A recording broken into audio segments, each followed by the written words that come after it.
Good morning, everyone. We have with us this morning Yves Moreau. He is the Managing Director and Senior Partner in the Dubai office of Boston Consulting Group. And he's also a fellow at the BCG Henderson Institute. Yves is going to be one of our keynote speakers at the upcoming HR Directors Conference, which will take place on the 9th and 10th of March. Yves, welcome. We really appreciate you joining us this morning. And we're going to have a broad discussion about maybe one or two things you will cover in that presentation of yours, based on that article that you co-authored in your magazine, The Social Economics of Work and Productivity. So my first question to you is going to be, how did the pandemic and specifically remote work impact productivity? Yes.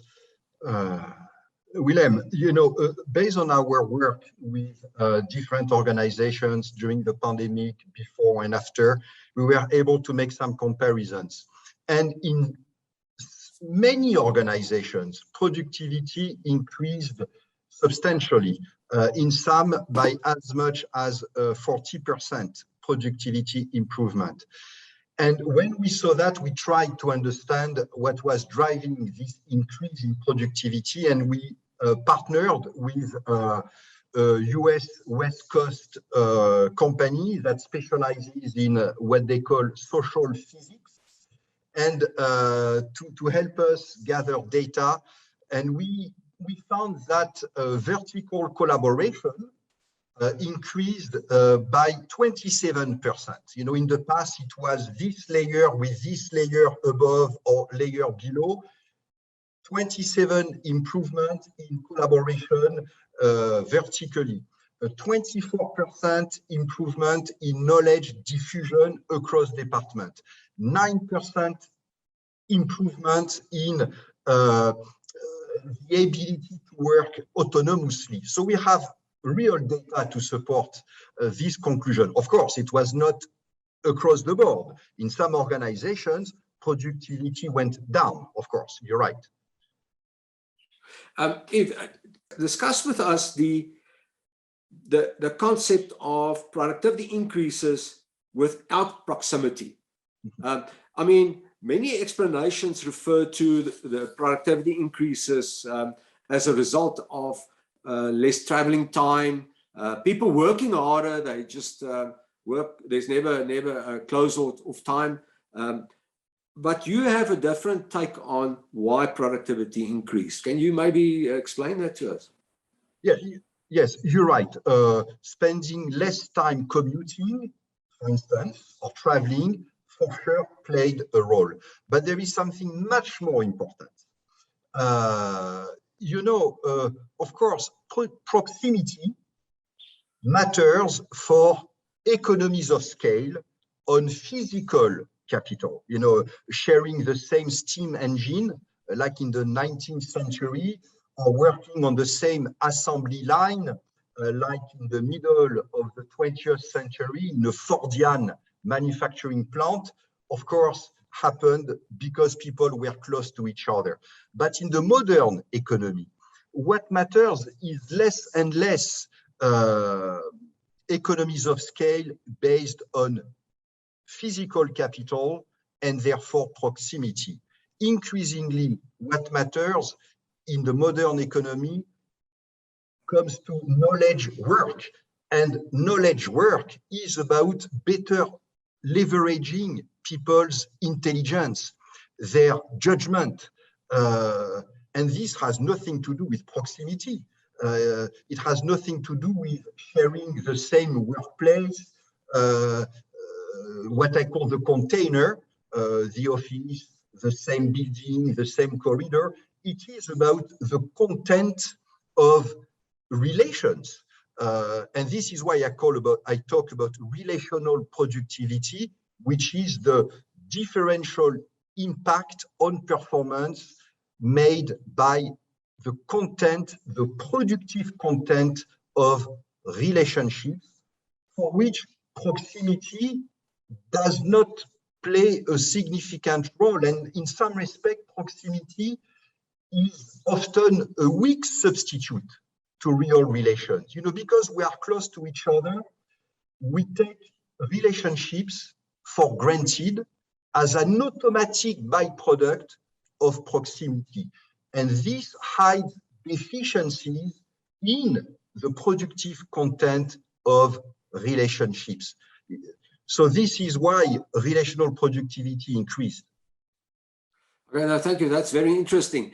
At the same time, in discussing relational productivity, you also refer to related complementaries. Can you maybe elaborate on that? Yes. Basically, proximity, as I said, is about sharing the same container, the same workplace. This hides deficiencies in relations, what I call connectedness. And I agree there is a paradox, because you could say if we were working at home in our bubble, isolated from each other, where is the connectedness? Where are the relationships?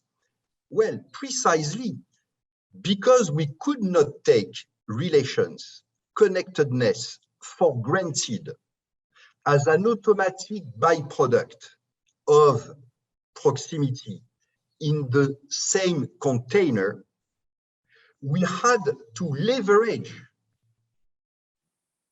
connectedness. We had to leverage the content of relations. The weak substitutes were removed.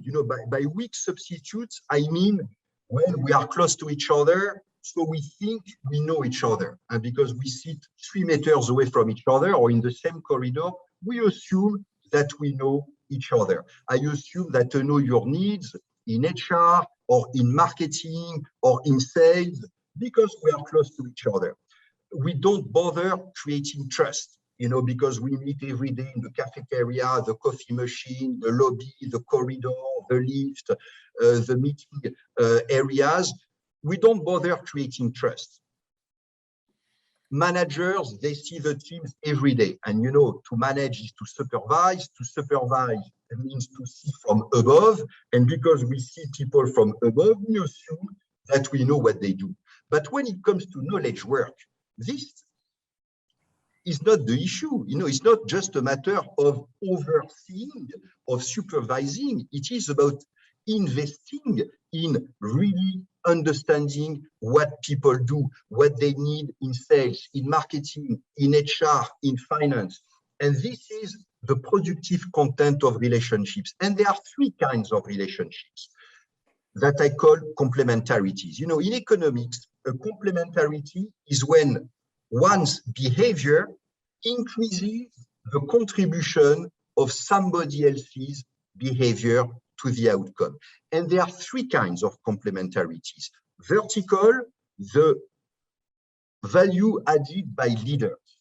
And if leaders focus people on the right priorities, for sure people will be more productive.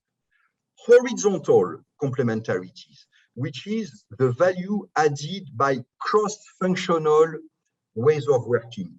If marketing gives sales the right segmentation, the right prospects, taking into account the needs of the sales guys to identify the prospect, for sure, the selling efforts will be more productive than if marketing provides sales with the wrong targets, the wrong segmentation. And there is a third complementarity that we call radial complementarity, which is basically the difference that it makes when I become to a larger group. And when I belong to a larger group, I feel energized by a greater purpose. If we are a team of 3 and we say our purpose is to change the world, to make the world better, with the 3 of us, you will ask me, Willem, you will say, Yves, at what time do you wake up in the morning to make the world better? Do you take lunch breaks to, how many hours do you work? Now, if we are 20,000 people, suddenly this purpose, make the world better, becomes credible, and I will engage further. So what happened during the lockdown is that the container was removed. The weak substitutes granted by easy proximity were removed.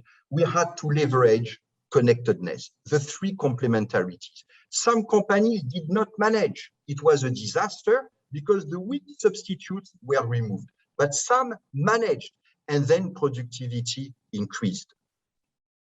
Now, I think this is that's profound. The whole concept of the three relational complementaries, the vertical, horizontal, and the radial. Obviously, we cannot unpack it in detail today in the terms, in the sense of the tools that one can use to leverage it more. But that will come in the talk when you present. Yves, I suppose the complementary is also what we referred to previously as the whole concept of 2 plus 2 equals 5 and bigger. Yes. The opposite's also true. It can be 2 plus 2 is less than 4, obviously, but we can discuss that in your presentation coming up. But I'm going to ask, in closing off, just ask you one more question. What do you see, where do you see work practice and the future of work and organizational forms and so on move towards the next 5 years? They will be about ways of working. I'm talking about ways of working, not necessarily the formal blueprints, the structure, the boxes, the org chart, what I would call the skeleton. Rather, it will be about the nervous system, the ways of working. Notably, over the next 5 years, we will have to reinforce the three complementarities and using IT, digital technologies, artificial intelligence in the service of these three complementarities. Yes, thank you very much. Yves, thank you very much. That was very insightful. We appreciate your time. That was Yves Moreau. He is the Managing Director at the Boston Consulting Group. And just to recap, he will be the keynote speaker at the upcoming HRD conference later early in 2022, 9th and 10th of March. And he will be joined by various other international speakers from international companies like TikTok, Cognizant, Oracle, Microsoft, Nestle, Toyota, Heineken, just to mention a few. Yves, we're really looking forward to your presentation in March. Thank you, Willem. Take care. Bye-bye.